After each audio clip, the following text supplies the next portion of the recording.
Hola, una vez más, para la continuidad del cursado de Administración Pública. En esta ocasión con la práctica, Sistema Contable, trabajo práctico número 5.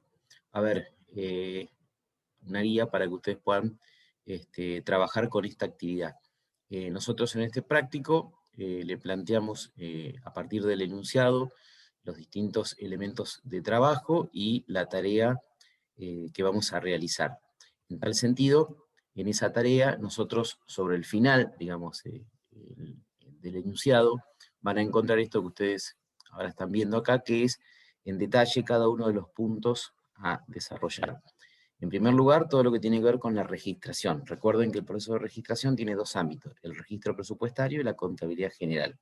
Eso lo debemos registrar inicialmente. A partir de ello, vamos a poder elaborar los estados, como son el balance general, y en este caso el estado de recursos y de gastos corrientes.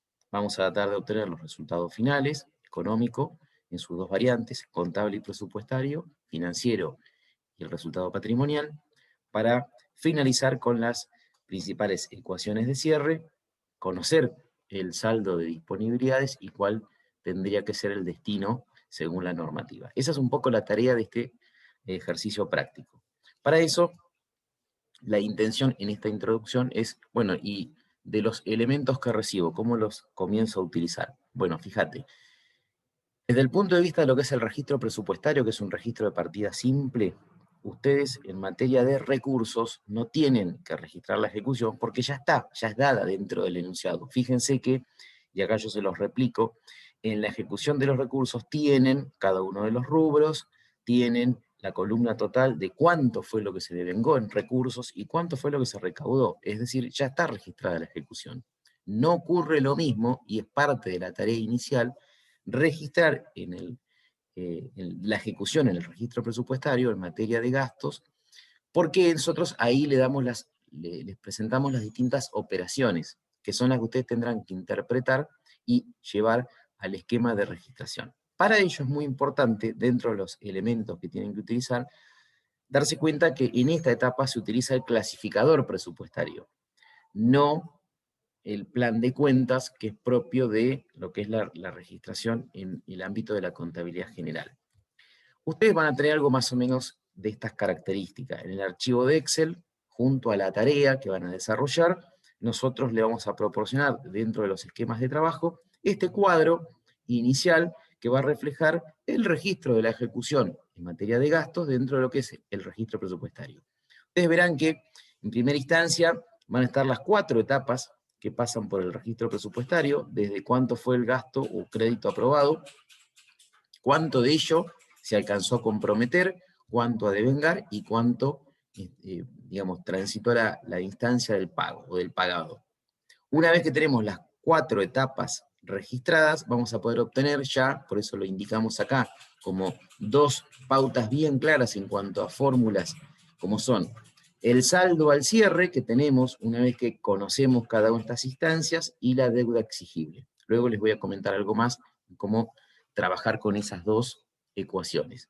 Bien, como les decía, ustedes utilizan el clasificador presupuestario a punto tal que, fíjense que hablamos en el caso del gasto, el clasificador por objeto del gasto de gastos en personal, inciso 1, bienes de consumo, inciso 2, servicios no personales, inciso 3, y bienes de uso que tenemos justo la posibilidad de subdividir entre lo que es la parte de construcciones y maquinarias y equipos. Esto es importante porque, como les decía, es la herramienta de trabajo y no debo confundir qué empleo en cada ocasión. Bien. Entonces, fíjense, esto lo hago de una manera muy sencilla y básica para que ustedes vayan entendiendo por lo menos cada una de estas instancias. Nosotros hablábamos que en primer lugar debo registrar en la ejecución el crédito aprobado. Bien, se reúnen los diputados y senadores, aprueban, le dan forma a la ley de presupuesto. Esto que ustedes ven acá es un grupo reunido, ¿sí? Sí, por supuesto son muchos más. Alguno pensará, estos son los pocos que trabajan. Bueno, no, eso yo no lo digo, queda a criterio de ustedes. Pero bueno, vendría a reflejar un órgano volitivo donde se aprueba el presupuesto. En el presupuesto, entre otras cosas, como ustedes saben, se autoriza a gastar. Entonces, fíjense por caso. Si ustedes se remiten al enunciado que tienen, con los datos del ejercicio, para el inciso 3 tenemos un crédito aprobado de 3.100.000, es el punto de partida, no lo podemos superar. Del inciso 4, en lo que es la variante del equipamiento, 4 millones. Entonces, eso es un punto de partida que debo entender y completar para esos incisos en la primera columna. Luego, claro, viene la parte del compromiso. Recuerden, cuando analizamos, por ejemplo, el contrato de suministros, que el compromiso era la etapa en la cual se adjudica la compra de un bien o la prestación de un servicio. Por caso, en el mismo ejemplo que estábamos dando, cuando hablamos del servicio de vigilancia de la custodia, se menciona que se adjudica en este ejercicio. Entonces, el valor de esa adjudicación me va a reflejar que está comprometido. De la misma forma, si lo quiero ver desde el punto de vista del equipamiento, el inciso 4, el hecho de que se renueve el parque automotor, también me da la pauta de que haber adjudicado esa compra implica tener la etapa definida de lo que es el compromiso. Y los valores que impliquen deberán ser, lógicamente, registrados en la columna que hace el compromiso. Toda esta gestión avanza y cuando sigo registrando la ejecución, me encuentro con la etapa donde van llegando los bienes, se van prestando los servicios. Ahí estamos en la instancia del devengado. El organismo recibe los bienes, el proveedor o el tercero contratado presta el servicio. Entonces, si lo quiero llevar a los ejemplos que mencionaba, inciso 3, las facturas de gas, teléfono y luz se presentan en el organismo, se reciben, y eso es sinónimo de que el servicio fue prestado. Entonces, el devengado se concretó. Tendré que ver el valor para registrarlo. Digo, no el servicio de vigilancia, ¿por qué? Porque fíjense que les aclara el enunciado que no se alcanza a prestar el servicio de vigilancia, solamente se adjudica. Entonces, ahí fue un claro caso de comprometido, pero no devengado. En cambio, con el gas, el teléfono y la luz, se dieron las dos instancias. En el caso de los automotores, aquellos automotores que se han recibido, el valor que abarque esos bienes recibidos va a ser lo que debo registrar en la columna del devengado. Para llegar a la instancia donde hay que, ¿no? En este ejemplo, y lo que estamos visualizando es retirar el dinero para hacer los pagos. La variante más común es la transferencia de los cheques, pero bueno, esto grafica de alguna manera la instancia del pago, donde el organismo lo que hace es, en parte o totalmente, según lo que diga el enunciado, se va a ocupar del pago.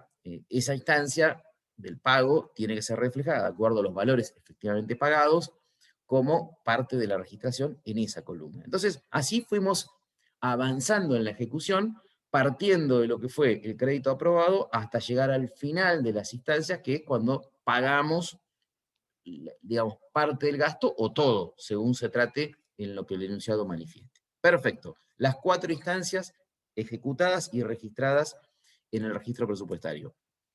Yo les decía, ese cuadro tenía como corolario final 2 columnas con fórmulas que me permitan conocer cuánto es el saldo que me quedó pendiente al cierre. Es decir, cuando hablo de saldo al cierre, hablo de lo que ustedes también han escuchado cuando vieron las distintas ecuaciones, lo que es la economía de inversión, o sea, aquello que a mí me autorizaron a gastar y no gasté.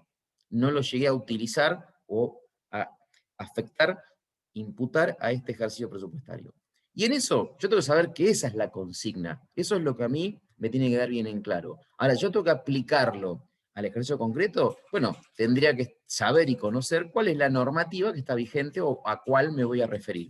Si es la actual, la normativa actual, la ley 24.156, claramente me dice que el gasto se registra y se imputa al ejercicio en la etapa del devengado. Ahí es donde se da la apropiación del gasto.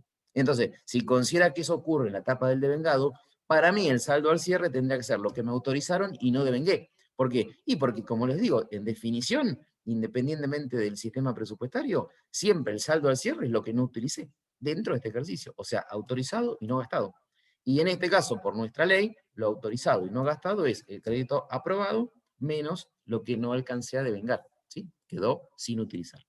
Si yo lo quisiera analizar desde el punto de vista de la normativa anterior, por ejemplo, el decreto ley anterior a la ley actual de administración financiera, establecía que el gasto se consideraba en el ejercicio afectado, imputado, apropiado, el momento del compromiso, es decir, de acuerdo a lo comprometido. Entonces, yo tendría que expresar lo mismo, diría también, ¿qué es el saldo al cierre? Lo mismo, lo que me autorizaron a gastar y no gasté. Lo que pasa es que acá, no gastar es sinónimo de no comprometer, a diferencia de la ley actual que es devengar.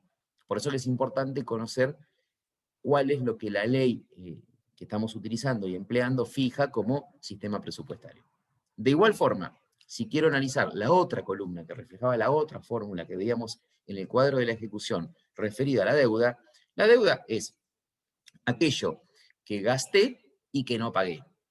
¿Qué es lo que gasté? Bueno, volvamos de vuelta al sistema. Si sigo analizando la normativa actual, como la ley dice que es gastado aquello que sea devengado, la deuda va a ser lo devengado menos lo pagado. Si concretamente, ¿cuánto devengué menos cuánto pagué? Lo que está pendiente de pago, lógicamente, va a ser la deuda. Pero claro, porque esa ley se manifiesta y tiene ese criterio en cuanto al sistema presupuestario. Si yo tengo que analizar, como hice en el comparativo anterior, que la normativa anterior a la actual ley 24.156 establecía que el gasto se consideraba como tal en la instancia del compromiso, y el gasto era lo comprometido, la deuda era lo comprometido menos lo pagado.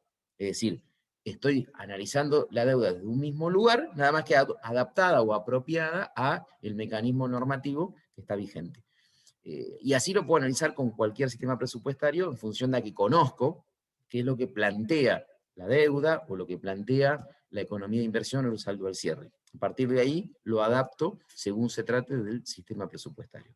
Eso es un poco para entender por qué hacemos una u otra cosa y no recurrir a tener que hacerlo casi de memoria, ¿cierto? Bien, avanzamos. Todo esto hacía referencia a la registración en el primer ámbito, pero después nos quedaba la segunda parte del registro presupuestario, deriva, porque el CIDIF propone integrar el sistema de información financiera, la emisión de asientos de partida doble, pero no todas las etapas que pasan por el registro presupuestario, algunas de ellas. Entonces, dentro de lo que tiene que ver con los gastos, nosotros sabemos que, o deberíamos saber que, lo devengado y lo pagado tiene que ver con instancias que se reflejan en asientos de partida doble. Dentro de los recursos, lo devengado y lo recaudado. No así las otras instancias que por ahí vemos que están reflejadas en el registro presupuestario, pero que no tienen su correlato en asientos contables o en la contabilidad general. ¿Qué es lo que utilizamos en este ámbito de registración? A diferencia del anterior que utilizamos el clasificador presupuestario, acá tenemos que tener en cuenta que hay un plan de cuentas. Y no es lo mismo, porque si yo les doy un ejemplo, para que ustedes noten la diferencia, puede coincidir, pero no necesariamente. Cuando hablamos en el clasificador presupuestario de los gastos en personal, inciso 1, en el plan de cuentas no existe la cuenta que se llame gastos en personal. La cuenta, si ustedes se fijan dentro de los datos del ejercicio práctico, en el plan de cuentas se llama sueldos y salarios. Sí puede darse la coincidencia con bienes de consumo, mantienen la misma denominación, o sí con los servicios no personales, pero no con todas las cuentas manejamos los mismos términos. Entonces, muy importante, debo utilizar para esta tarea el plan de cuentas y olvidarme del clasificador presupuestario. También es importante recordar que parte de la consigna es que, como tomamos como ejemplo de manera didáctica un ejercicio que recién comienza para un estado que recién se inicia, tenemos que tener y tenemos que reflejar contablemente el asiento de inicio.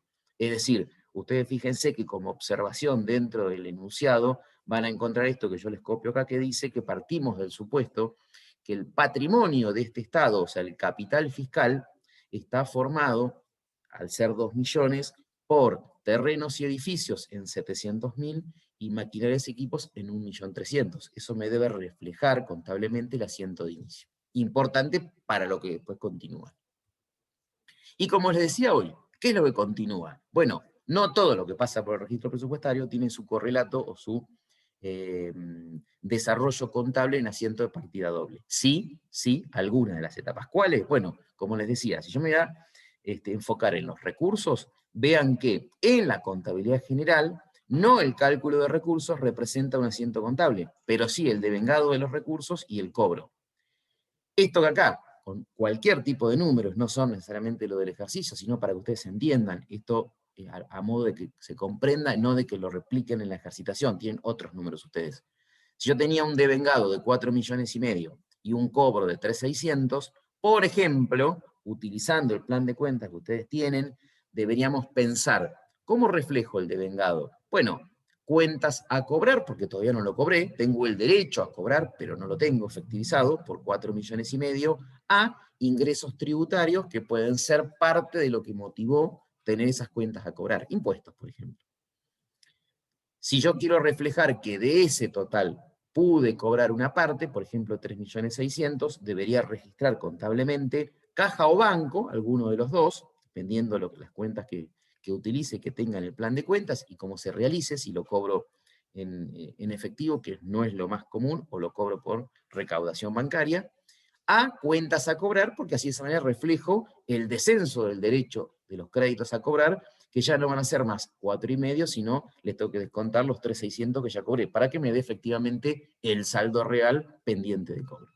Bien, eso en cuanto a recursos. Si lo quiero analizar desde la óptica de los gastos, lo mismo que le explicaba hoy, no todas las instancias que pasan por el registro presupuestario tienen su correlato en un asiento contable o en una traducción de asientos de partida doble. ¿Por qué? Porque ni el crédito autorizado ni el compromiso necesitan o implican necesariamente que haya un asiento contable. Sí, la ley exige que el devengado refleje la partida doble en un asiento contable, al igual que el pago.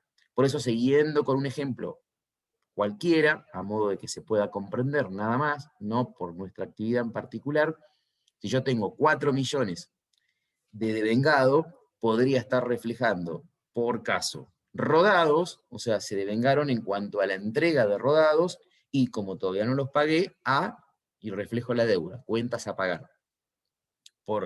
Digamos, a paso siguiente, una vez reflejado lo que yo pagué, que no fue el total, sino una parte, reduzco o achico el saldo de cuentas a pagar, o sea, de 4 millones, reconozco que 3.200 ya se pagaron, y como contrapartida, con caja o con banco, de la forma que haya pagado, para que contablemente se vea reflejado. Entonces, de esta manera ustedes están viendo cómo, con pequeños ejemplos, las distintas instancias que son obligatorias registrar se están haciendo, sea de recursos o sean de gastos. Ustedes lo van a tener que hacer en mayor cantidad de ejemplos y con otros números de acuerdo al enunciado de la ejercitación. Bien, de esta manera, digamos, yo lo que trato de aportarles es un poco una guía y un pequeño detalle como para que ustedes se puedan sostener el inicio de la actividad y después puedan ir avanzando. Recuerden, todos los asientos contables, una vez finalizados, requieren de una mayorización, es decir, de poder encontrar el saldo de cada una de las cuentas, para que con ello se puedan elaborar los estados contables, el estado de resultados, determinar los resultados finales, las ecuaciones de cierre y el saldo de disponibilidades, que en todo ello no me voy a detener ni lo voy a reiterar, porque ustedes ya lógicamente lo han visto con Carlos en el desarrollo de la teoría.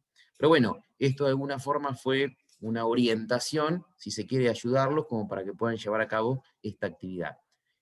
Finalmente, no olviden que ustedes tienen que desarrollar una tarea y que tienen que entregar, tal cual como venimos haciendo con todos los prácticos, va a estar en Moodle disponible.